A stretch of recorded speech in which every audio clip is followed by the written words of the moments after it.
Okay, so active voice versus passive voice sentences. You have to establish what the subject is. In this particular sentence, the dog bit the boy. The subject is the dog. It has an arrow going to the boy. In an active voice sentence, the subject is doing the action. Okay? And again, the arrow points from the subject that is doing the action. Okay? 2, the individual that is receiving the action. In this case, the person or thing receiving the action is the boy. Okay? So we have them highlighted in 2 different colors. Active voice. Active voice.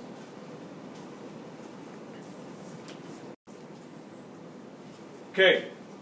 Passive voice. In a passive voice sentence, the subject receives the action. So in an active voice sentence, the subject does the action. Passive voice sentence, the subject receives the action. In this case, the boy was bitten by the dog. The subject in this sentence is the boy, right? Was bitten by the dog. The boy in this sentence is not doing anything. He is receiving the action of being bitten by the dog. Therefore, it is a passive sentence. Make sense? It's always about the subject and what the subject is doing. Is the subject doing an action or is it receiving an action? Is the dog biting or is the boy being bitten? Okay? Depending on what the subject is. Now, there's another example at the bottom. The entrance exam was failed by over 1/3 of the applicants to the school.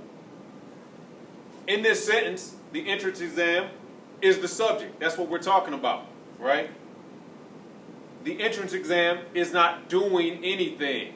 It's being failed. It is receiving the action of being failed. Okay? Passive sentence, okay? Active voice versus passive voice.